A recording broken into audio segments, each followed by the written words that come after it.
Welcome to the Second Reading Podcast from the University of Texas at Austin. The Republicans were in the Democratic Party because there was only one party. So I tell people on a regular basis, there is still a land of opportunity in America. It's called Texas. The problem is, these departures from the Constitution, they have become the norm. At what point must a female senator raise her hand or her voice to be recognized over the male colleagues in the room? And welcome back to the Second Reading Podcast. I'm Jim Henson, director of the Texas Politics Project at the University of Texas at Austin. Glad to be joined today by Texas Politics Project Research Director, Mr. Dr. Joshua Blank. Mr. Doctor, that's me, Mr. Doctor Professor. Monsieur Doctor, I don't know how to say that. Or most frequently, What would be Monsieur Medic? Most frequently, Professor Blake. Professor Blake, right. The usual. Yes. AKA Professor Blake. Yes, the Blake Henderson course. So, end of the semester here at the Second Reading Podcast, you'll have to tolerate a few end of the semester student gripes. It's not a gripe, it's an observation. We'll try. Yeah, it was a good-natured gripe, Dr. Blake. I responded to that kid and I misspelled his first name just for fun. Nothing like teaching the kids a little passive aggressiveness. Just for fun. Also on the menu today. Last week we focused on what were the top matter from the April 2026 Texas Politics Project poll. Today I thought we'd look at some of the less headline-grabbing results, although only barely, actually. But still, there were, I think we talked about this last week, there were a lot of atmospherics in this poll, as opposed to a lot of, whoa, look at that. I mean, I was doing a radio spot with our friends at KURV yesterday afternoon, and at the end, they didn't really ask me any surprise question, maybe a little bit, but they did. They asked me the surprise question. I was kind of, nothing really super surprising. I kind of think I went with a little bit of the disjointness on some of the macro and personal economy numbers we haven't really talked about, which stuck out a little bit. But then they asked, as part of that answer, I was talking about how negative everything was, kind of paused and said, well, so is there anything to be hopeful about? And when I went through all the negative stuff, they were laughing. I could hear them laughing on the other end. And then they said, well, is there anything hopeful? And I just kind of said, well, now it's my turn to laugh. But anyway, so Summer break became a pretty grim yuck fest for drive time radio, but be that as it may. Well, it reinforces a point you made actually when we released the poll, and something I think you and I have both seen from the release into sort of this week is, I mean, the variety of sort of press calls that I think we're both fielding is pretty remarkable. I mean, usually there's something that happens and then it kind of focuses and usually have like a couple things around, central tendencies. But over the last couple of weeks, it's really been kind of all over the place. But to your point, uniformly negative. I mean, it's sort of from one thing to the next. It's kind of like, it's like, hey, is the state running out of water? Like, hey, there's a war in Iran. Hey, let's talk about Camp Mystic. And it's like, whew, okay, it's been a lot of stuff. Yeah, there's a lot going on out there. And the poll, I think, did reflect that, which it should. Yeah. So I thought today we'd do something, at least start with something a little, orthogonal to all that maybe in some ways. And that is just, I guess it depends on where you sit. But looking at what we got in some of the state races here for Texas government, some of the generics, which were telling in their own way, if not dramatically so.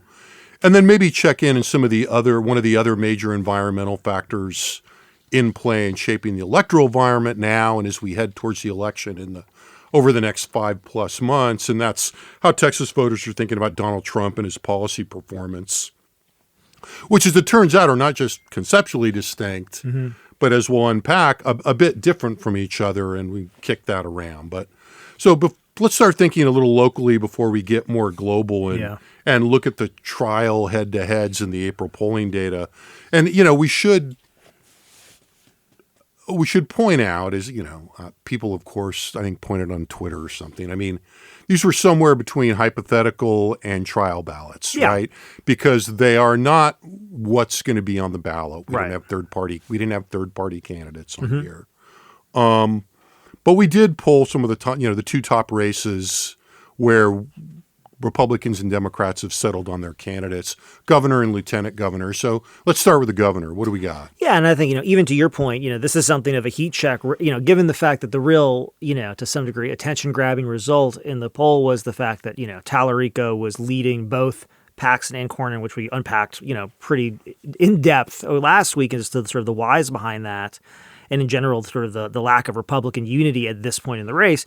But the difference is we don't see that on these other races. And so we see different results. And we mentioned it in passing last week, but I thought maybe we just unpack it. No, it's really important. I mean, I think that's one of the things that overall, and we'll get into this as we sort of step out from it, but it's something that's really important as so much attention and energy is geared towards the Senate race. People sort of might forget the fact that Greg Abbott's running for re-election himself to a record-setting term. Dan Patrick running for another term to office. There are a bunch of very well resourced, very successful statewide officials who are also going to be on the ballot in addition to this other race. And when we look at those races, there's a lot less reticence, if any. Abbott leads State Representative Gina Hinojosa 44-38 in this sort of hypothetical two-way matchup. 5% say they choose someone else. 13% say they haven't formed an opinion yet about that race. So in total, that's 18% who said, not sure yet, don't know, someone else. That compares to about 24 to 26% on the Senate ballots. And as we go down, sort of down ballot, we see that number go up again. Importantly, right, as we kind of pointed out with the Senate race, whereas 80% of Democrats were supporting Tallarico, we only saw about 60% support at this moment in time for each of the potential Republican nominees. But we don't see that same pattern here at the top of the ticket. So we see 81% of Democrats say they'll be supporting Hinojosa. 78% of Republicans say that they will be supporting Abbott. We'd say that's statistically indistinguishable from each other. And so, the big sort of notable thing I would say that sort of stands out a little bit in this is that, Abbott's slightly underwater with independents, 24-30, but there's 46% who haven't made up their minds yet, which is a huge share of independents in that race.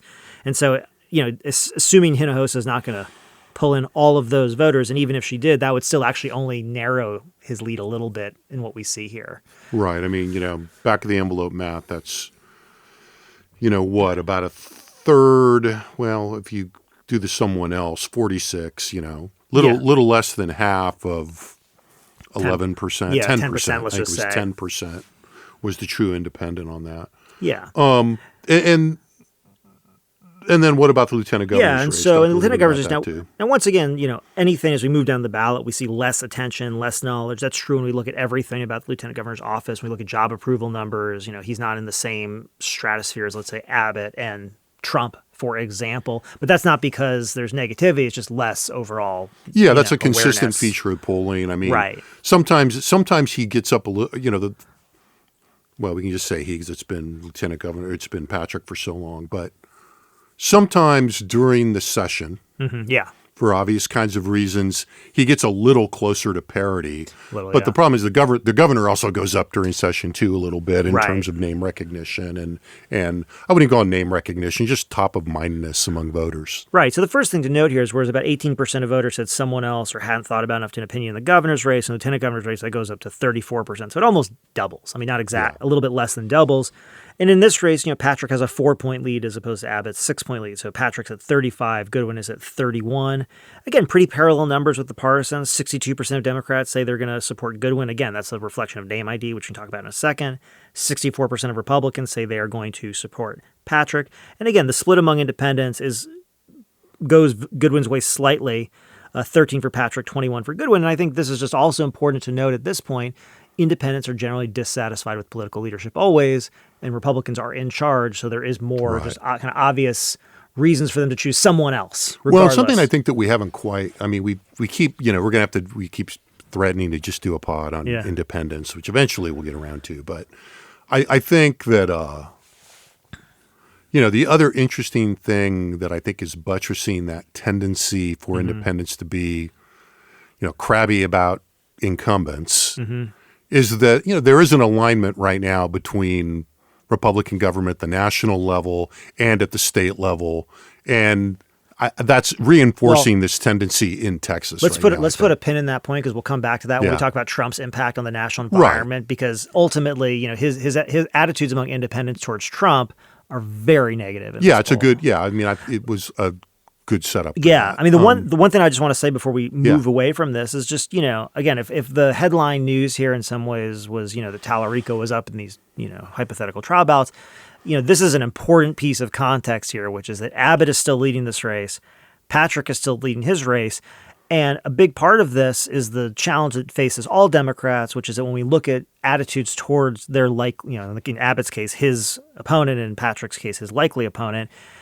We find that 53% of voters have no opinion of Gina Hinojosa at this point. 71% have no opinion of Vicki Goodwin at this point. And so Right. that's the challenge that all Democrats have. And we're picking up party ID here. Yeah, and so some of this, so to the extent the numbers are where they are, some of that's party, but it's also the case that whereas Abbott and Patrick are known quantities with very resource rich, the Democrats in this race face the challenge that all Democrats face, which is that they're going to have to introduce themselves to the electorate at a pretty significant disadvantage. Right. With you sort of mentioned the resources, and I would say both financial and institutional.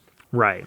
Right, as we see, Governor Abbott has been making headlines in the political press anyway in the last couple of months, which is kind of what this, last month anyway, which makes sense and is something that we should expect.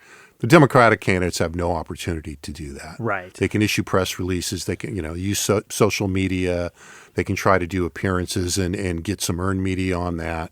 But it's a real uphill battle. I mean, I think the other thing I would say about this is just stepping back to kind of elaborate the point you're making just a little bit, which is, these races I think are good kind of benchmarking assessments for where we are right now. Right. And I think we talked about this a little bit in the poll rollout. This idea of, okay, what is the baseline Republican advantage? Our sample had a Plus 10. 10 point, Republican share was 10 points higher than the Democrats in the sample, with the other 10 being independents. You talk to people in the business, there are different estimates out there about what this kind of default Republican advantage should be. You still hear 10, which if you accept that, which is what we got in the sample once we weighted it by demographics, not including party. And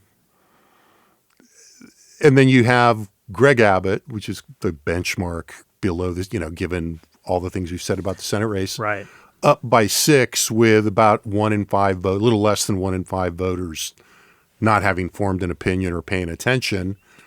It all feels about right. Well, I mean, I think. Well, and I think to reinforce that, we've got the generic trial ballots, and when we look at the generic text-ledge trial ballot, so who are you going to vote for the generic Republican or Democratic candidate for state legislature? The Republicans have 4-point advantage, 44, which is exactly where Abbott is, 40 for the Democrat. And on the congressional side, and again, Congress right now, pretty negative attitudes across the board. So there's a little bit more noise in this, but pretty similar. Republicans are up to 43-41. So again, pretty much similar area. I mean, what you'll notice is that the specific Democrat who Democrats don't know about is trailing the generic Democrat. Abbott is essentially the benchmark relative to the generic Republican here. And then to your overall point, I think what's interesting is that, there's sort of two points that I kind of take from this. One is to say, this is sort of, again, it calibrates our understanding even further of the Senate results and sort of thinking about that race, number one. So on the one hand, you don't want to be embracing too much essentially, well, Texas is competitive if Tallarico is up on these guys for all the reasons we've already talked about. And also this reinforces like, hey, Republicans are still in the advantageous position.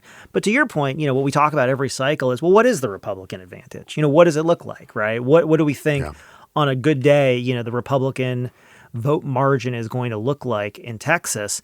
And, to your point, sort of follow up to your point, with a reaction, it's like when you look at it and you say, yeah, +6 Abbott, +4 Patrick, +2 to +4 on the trial ballots, that sounds about right. But it's also like, that is a lot narrower than it used to be.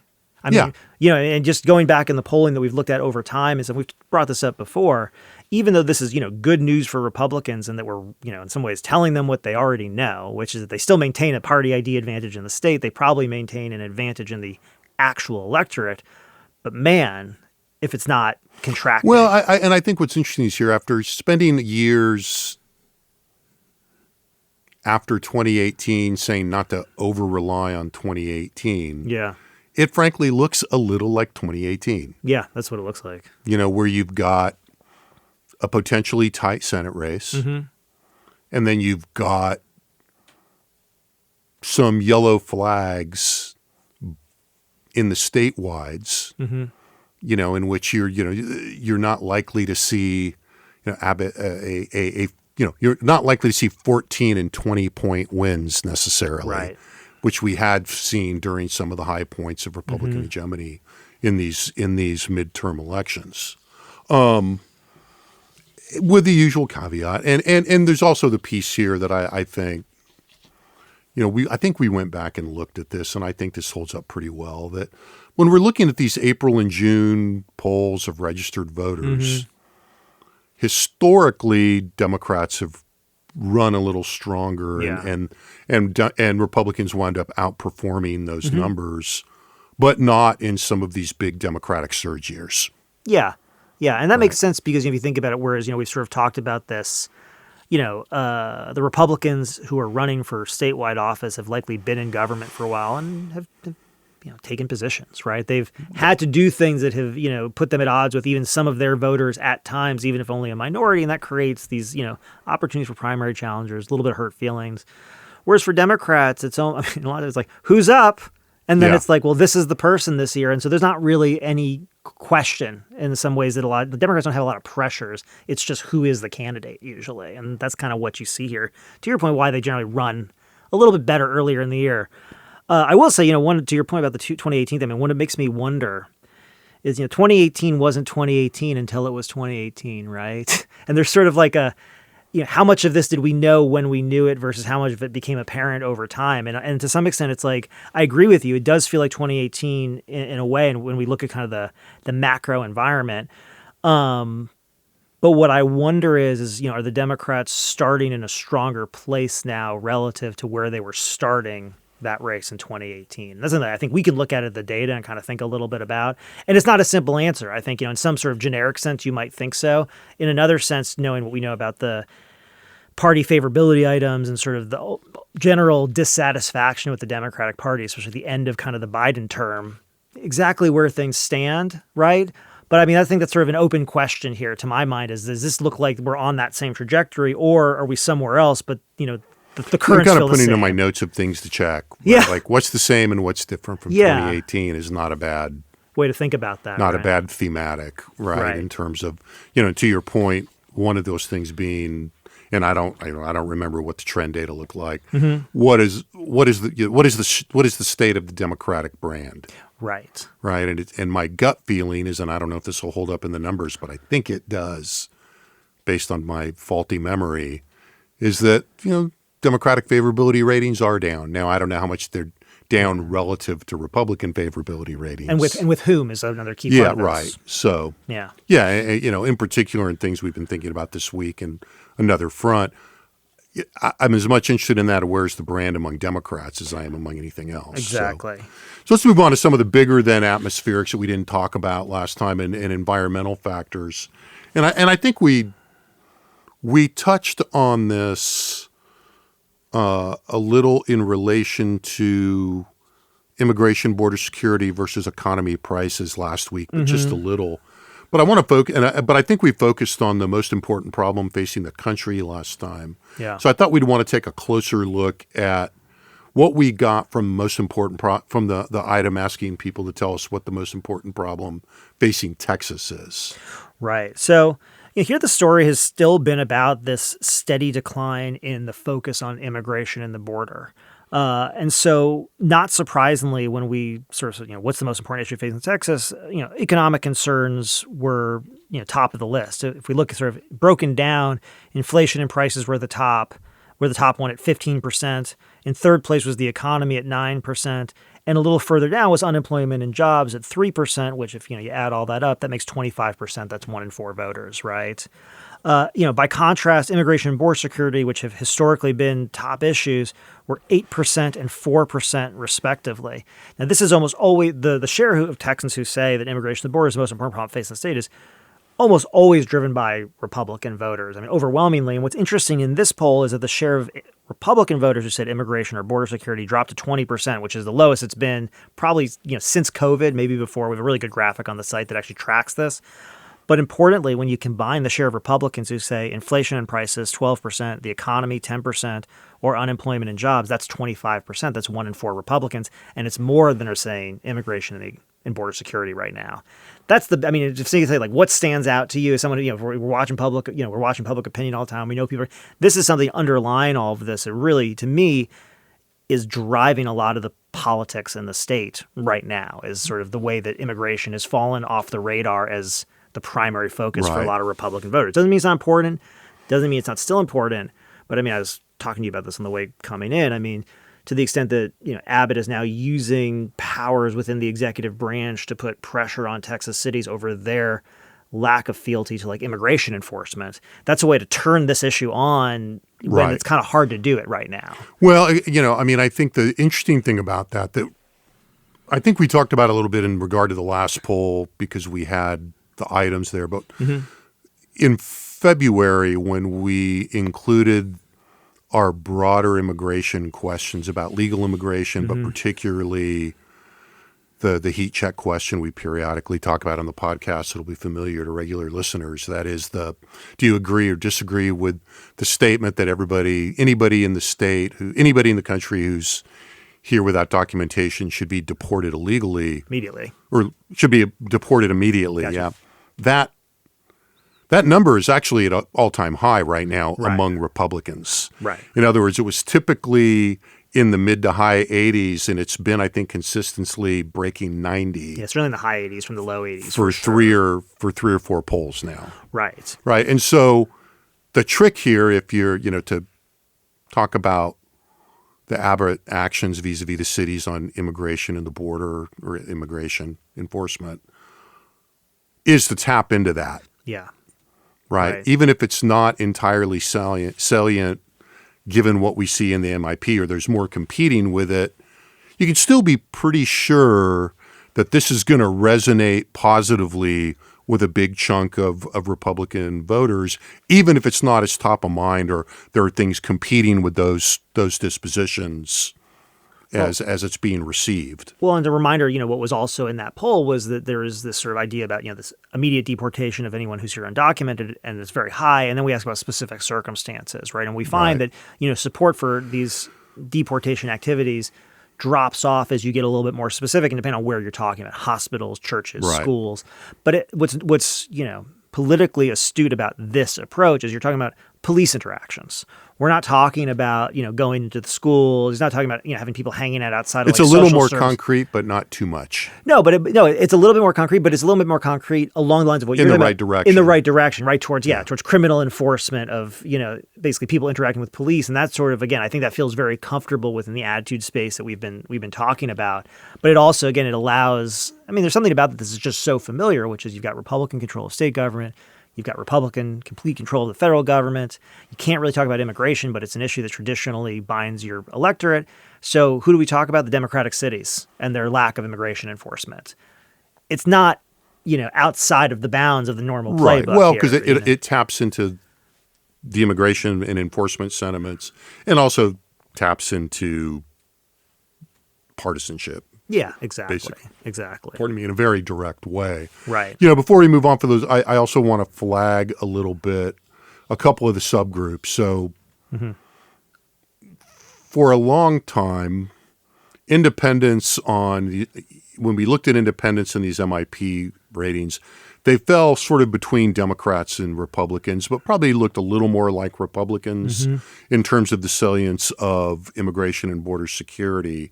That's also changed as part of this dynamic we were talking about a minute ago. So only 8% of independents said either immigration or border security.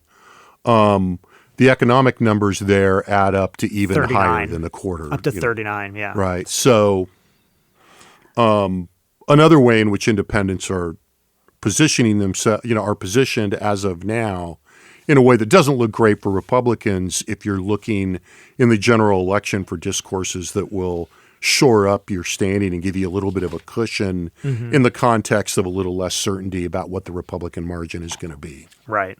In terms of the something we say in here all the time, that elections are in part, contests for agenda control. That's right. Now, the other piece here at a more general level is that the direction numbers on the state and the country are pretty wretched.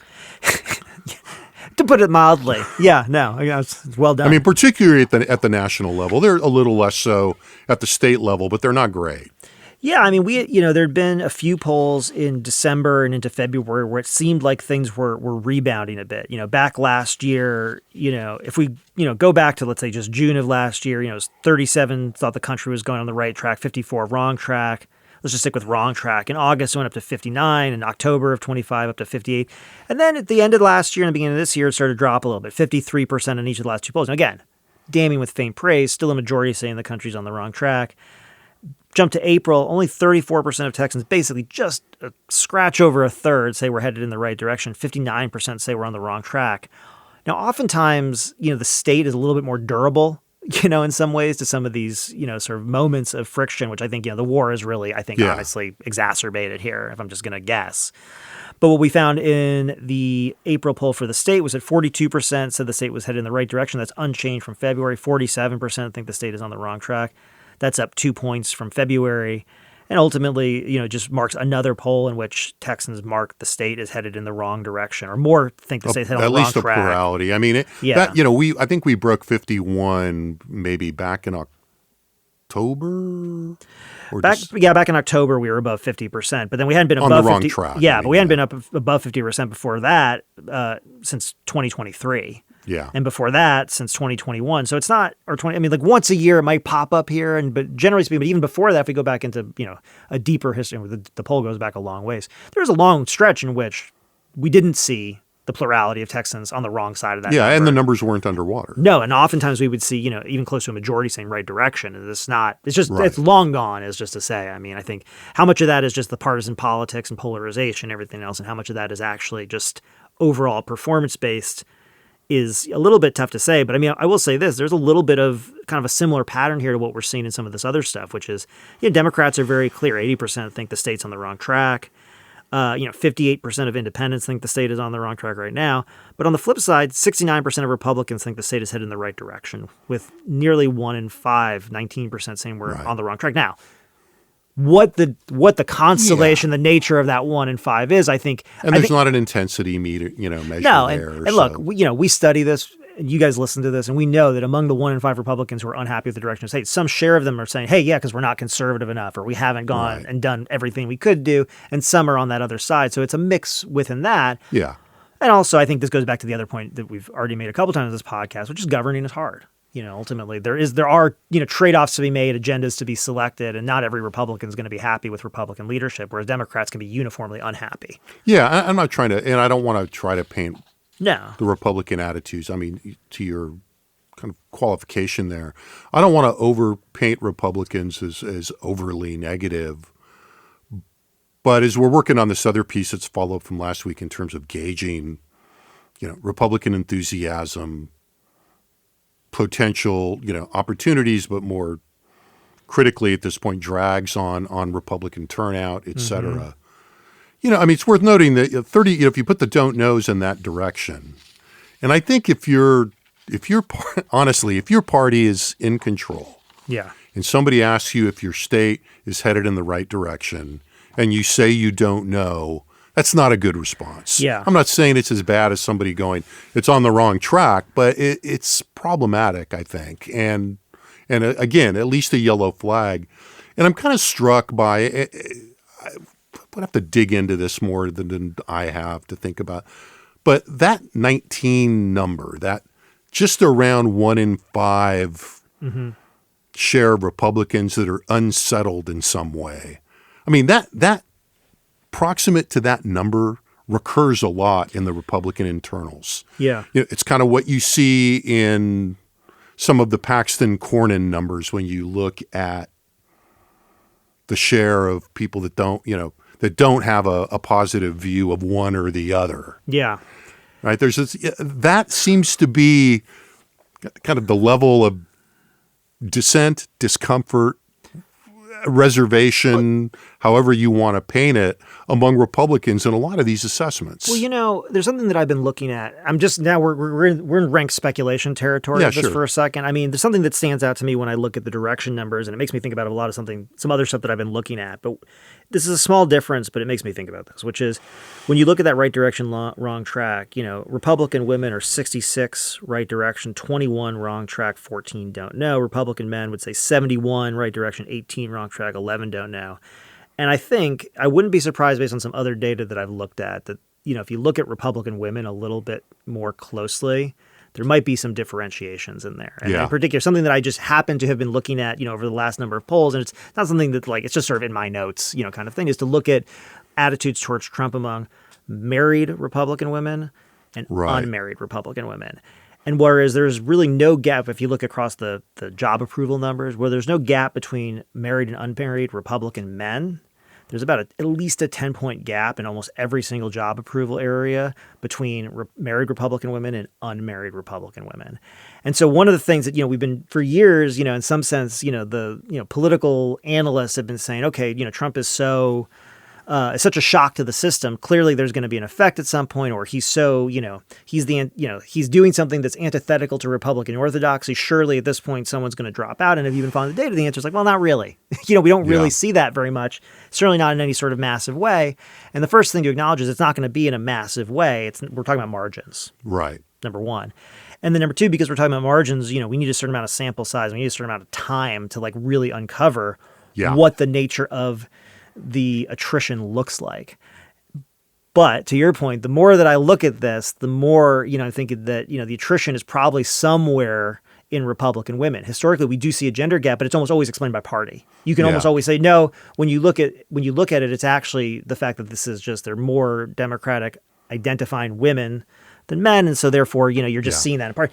When you start to see it between the Republican women and the Republican men, and you start to see even within the Republican women themselves, that's sort of an interesting question. Yeah, it seems like there's something going on there. Seems like there's something going on there. Right.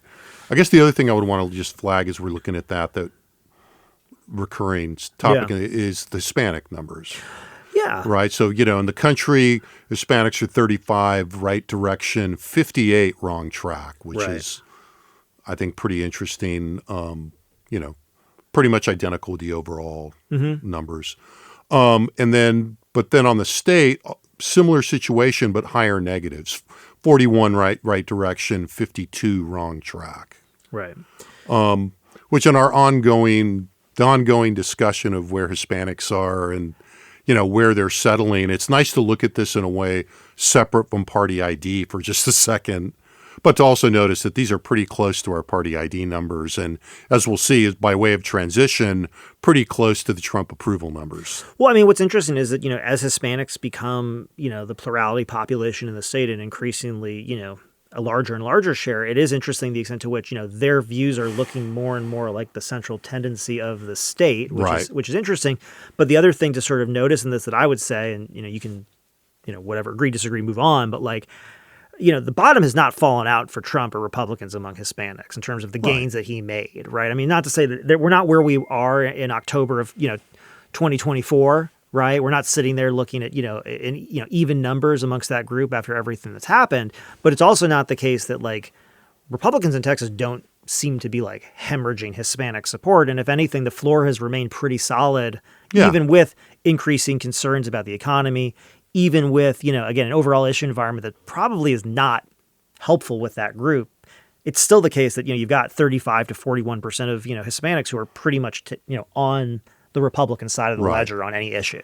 Which, again, is as the point we've made in here repeatedly, not to beat this horse bloody, but,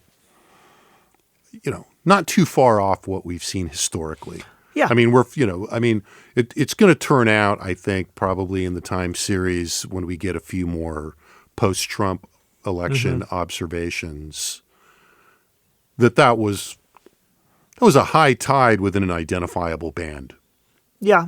It'll probably be a peak for a while, I suspect. Yeah. But again, subject to, something we've said in here already without getting all overly into it again, but one of the things that I think we've discovered over the last 2 decades of focusing on Hispanics and trying to figure out what their partisanship is that they fluctuate, they move. Yeah, that's right. I do think the floor has. I mean, we keep talking about the ceiling, raised. but the floor is raised. I think that's the key thing. But I guess my point would be probably not by a ton. I mean, it was what you were saying. I think we can marry these 2 points and kind of move on to the next one. But I mean, if you marry them together, the point I think to make here is that any simple characterization of the electoral environment in a state as dynamic as Texas is kind of just stupid on its face. Right. Because I think what we're seeing is, Trump is doing a lot of things and pushing the party in a direction that makes certain members of the party very, very happy, but is making a small share a little uncomfortable. Is it so uncomfortable that they're like going to vote for a Democrat? Probably not in most cases. Is it so uncomfortable that they might not turn out in an election? Right. Maybe. And in close elections, that really matters. But, I think this is a pre-plea to not jump on the simplest answer to some of this stuff, because I think it's actually going to be a combination of a lot of different trends going on right now is going to be the sum total of kind of what is going on in this election cycle. Most likely it has to do with age, has to do with education, it has to do with gender, it has to do with race and ethnicity, and, probably some other factors potentially. But and that's a lot. Yeah. Okay. All right. So let's look at Trump. Right. To close this out. So I think the dilemma here that's becoming more clear, particularly in the state, I think we're seeing this elsewhere. I mean, there were headlines about in the last few days about Trump's ability to intervene in state legislative elections reasonably successfully. Now, I've read some digging down into this as would suggest not to over extrapolate here, given who won and who didn't. But still, the trope that is based on something is that Trump is can still drive electoral behavior at the state level and can have a real effect on state elections, the Indiana elections where they had targeted I think 7 state senators or a handful of state senators that had been opposed to redistricting when they were doing the redistricting tear in the last few months. And I think he got 5 of the 7 that's what I got. Something like that. And so that's looming over here. And we've talked a lot about Trump as a vehicle for the nationalization of politics in the state, yada, yada, yada. But the dilemma there, I think, is a real one in an electoral environment, in that Trump remains clearly strong enough among Republicans to both incentivize behavior among candidates and office holders. And he's strong enough to define the Republican national brand, or at least for that brand to be inextricably linked to him, both his image, but also probably less helpfully his actions from day to day. But he's also very unpopular among everyone else. Yeah, that's right. So, I mean, even in a state like, sort of what people would call a ruby red state like Texas, overall, he's underwater on his job approval, 45% approve, 50% disapprove. Now, again, we're not going to go over Republican approval because it's overwhelming. In most cases, it's at least 80% or more in most issue areas. But in some key ones, he's got some problems here. So when we think about this, I'm just going to quickly lay out his overall approval in a couple key areas, and then his approval in the suburbs, because that's where we see the most political competition in the state, among Hispanics, because that's one of the groups that we see the most political competition over, and among independents, because in a close election, ultimately their votes matter more, in some way at a certain point. So overall, he's underwater, 45 approve, 50 disapprove. In the suburbs, a little bit worse than that, 45 approve, 52 disapprove. Among Hispanics, a little bit worse than that, but not terrible. Just 41 approve, 55 disapprove. Among independents, only 20 approve and 73% disapprove. Now, this was the highest disapproval rating that we measured for him among independents across 2 terms in office, and I think that no doubt is a reflection also, again, of the moment in time, the Iran war, the impact on prices. Now, I was sort of saying that the suburban Hispanic numbers weren't that bad, but there's still majorities disapproving. He's still 7 and 14 points among underwater in the suburbs and among Hispanics. Now, if the economy remains front and center, this is where the real problems come up for Republicans who are trying to be as close to them as they can. On the economy, 36 approve of the job he's doing, 52 disapprove. So a little bit low, significantly lower approval, 9 points, a little bit higher disapproval, 52. Suburbs, 35, 53. Hispanics, 35, 51. And again, independents, 11 approve, 77 disapprove of his handling of the economy. Nearly 4 in 5. Right. That's a lot. On inflation and prices, which is ultimately one of his worst areas, 33% approve, 56% disapprove. Suburbs, 31.57. Hispanics, 33.57. Among independents, 9 approve, 80% disapprove, which is his worst overall issue area approval rating among independents. And so this is just, again, we've been talking about this all along. If the economy remains front and center like it appears to be for an increasing share of voters, and Trump remains the central character of the Republican identity and party and, approach to governing, Right. This creates problems. I mean, there's just there's no other way to put it, right? And I really think that, those price numbers, I think, are really telling where, you're seeing 12, 13-point drops in the approval level and, similar increases, though not as direct in the disapproval. But it's the drop in approval levels, I think, that's really telling. The other thing that sticks out to me about these numbers, kind of a slightly trivial thing, but since we've been talking about independence, is that this is not an area where we go, oh, look at independents. They're not paying attention. Right. Right. I mean, when you have independents at 2073, right. That's not some independents going, oh, I don't know what that Trump guy's doing. Right.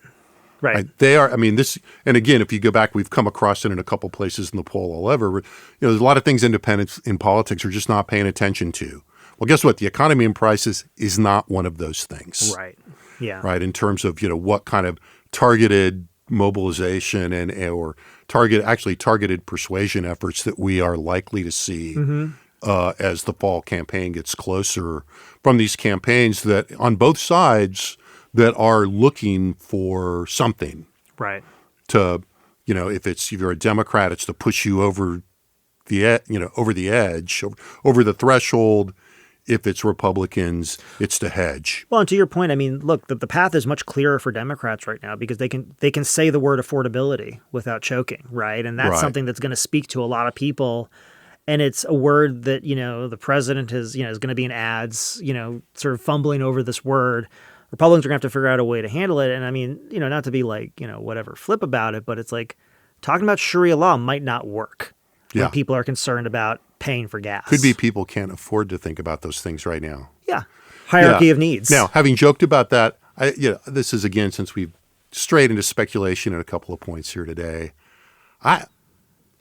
I'm not sure that the specific term affordability is going to survive as a Democratic talking point into the fall election. We'll see. Yeah. It'll be I don't know, there'll be some way to look at that, I suppose. Maybe this is just my own it is clearly my own read of it, but I think there are reasons to think that affordability is a little too benign. And it's not quite It's not quite right, I think, because it's not quite severe enough to me. But I guess I wonder if, given the concern that given the concerns that we believe that a significant share of voters have about Democrats, and look, and I'm just going to say, set aside all notion of the current environment or anything else, right? Yeah. But let's just say, to some extent, there are a lot of voters who have a concern about Democratic use of government power. And, the extent to which Democrats would be willing to use government power for economic, purposes, in some ways, maybe the benignness of affordability is an advantage in some ways, because it is so sort of this thing that's out there that you kind of feel, So what can we do to adjust that feeling, but not like direct the economy? I don't know.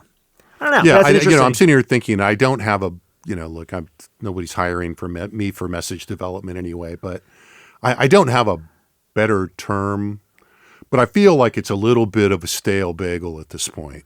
Yeah, okay, affordability, and I don't know exactly. I don't know what it would be, but I guess the thing is, I guess the question is, does that become a term that gets filled with more meaning through the campaign, or is there something that's just better that's out there that captures, Right. And this would be an evolution in the discussion. I mean, I'm not, you just stop. And again, I want to be clear. It's not, it's the right spatial location issue-wise. Yeah. And based on everything we're seeing. Yeah. It's just the term I just, and maybe it's just because it's been overused already. Yeah. In my mind, I'm just, and again, there's a double-edged sword there. On one hand, if you adopt that as a good stand-in for economic issues, then that's great. I almost feel like they started a little early with it. Yeah, I mean, I guess, and I'm not disagreeing. I'm just thinking out loud. I mean, I think there's probably some benefit to it in the sense that you're not talking about prices, because prices is like everything, right? It's like cost of eggs, it's gas, it's, whatever, sending your kids to, something. Whereas affordability can be attacked in a more institutional, systemic sense, and that's like housing affordability. Yeah. And look, right? I haven't seen it. I haven't seen it, but I can imagine the message testing that validated this approach. Yeah, I mean, honestly, I think the fact that Trump stumbled over it so much, that's is almost gives it the power it needs to stay, because it'll be in the ads. Yeah, I think that's well, and it gets you away from soaking the rich, or it doesn't. I hate think speech, and maybe that's what I don't like about it. I don't know, but it's not. It waters down a class appeal. Yeah, well, I think maybe that's really that's right. actually and that's probably seen as its virtue. Yeah, I mean that's right, the interesting. It doesn't point. lend itself to it's the Democrats trying to divide us, and we're the party of prosperity, and so it does sidestep all that, and I get that. Yeah, but there's a question. As to whether I'm that's not what sure if people that's want. not the right solution to not the problem of the moment. Right, I see what you're saying. Right? Yeah, I think I would agree. I don't know. No, I understand what you're saying. I mean, I think, if I'm, again, nobody's asking us, but it's also like, you take that and you calibrate the risks inherent in sort of being a little bit more class warfare-ish, if you will. And you calibrate that against an environment in which you say, do we need to be class warfare-ish? Is that necessary for Democrats? Or just, and I'm not saying that they should jettison this for, I mean, this is clearly, a good compromise term for the different contending forces across the spectrum of the Democratic Party right now. Mm-hmm. Yeah. Right? I mean, I think the progressive, quote unquote, wing of the party can talk about affordability without choking, right, and feel like they're still making some of the points they want among class and equity. And the moderates know they'll never have to utter like price controls. Right. And the moderates, feel like they're speaking to the middle class. And so, I get why it's settled. Yeah. Right. I'm just not sure this horse is going to make it to the finish line, put it that way. In this environment, it's tough to say, but I mean that in multiple ways. It's tough because of just the overall environment being as unpredictable as it is, but also the environment's like pretty charged. I mean, it may be that an environment as charged as it is going to demand a little bit less of an anodyne sounding solution. Yeah, right. Exactly. That's kind of what I'm getting at. Yeah. I mean, I think, as we were meeting today, gas has gone up another, I think, 20 cents a gallon average in Texas since we met last week. Right. So we're now at, I think, 4.08 today is the average for a gallon of regular per AAA, and as of this morning on May 7th, I guess it is. So that tells us a little bit about. But I mean, in some ways, musing about whether this term is right is a good kind of way to sort of sum up. But that's a good ending. The cross currents in the environment right now, which is if gas prices are still sitting there at 4.0 whatever in Texas or higher. Right. In 4 months, affordability is going to sound like feels to me like you're leaving money on the table by just saying you're not even that's not very affordable. No, you're right. No, if things keep trending in the trajectory that they are, I think you imagine the heat will turn up. I would think you'd think so. Okay, with that, thanks, Josh. Fun, freewheeling discussion today. Yeah, good times. Thanks again to our excellent production team of the Dev Studio in the College of Liberal Arts at UT Austin. Yes, good. Give us that. It's what we like. Yeah. We like, raise the roof. I'm showing my age again. Thank you for listening. We've not mentioned it this time. I should have mentioned this earlier. All the sporting data that you can find, the stuff we talked about today, and much more at texaspolitics.utexas.edu. I doubt that many of you are listening, but if you have somebody that is graduating, it's graduation weekend at the University of Texas at Austin and in many places around the state. So congratulations to graduates and their families, friends, and supporting network. Congratulations on making it out at a tough time. Thank you for listening, and we'll be back soon with another Second Reading podcast. The Second Reading Podcast is a production of the Texas Politics Project at the University of Texas at Austin.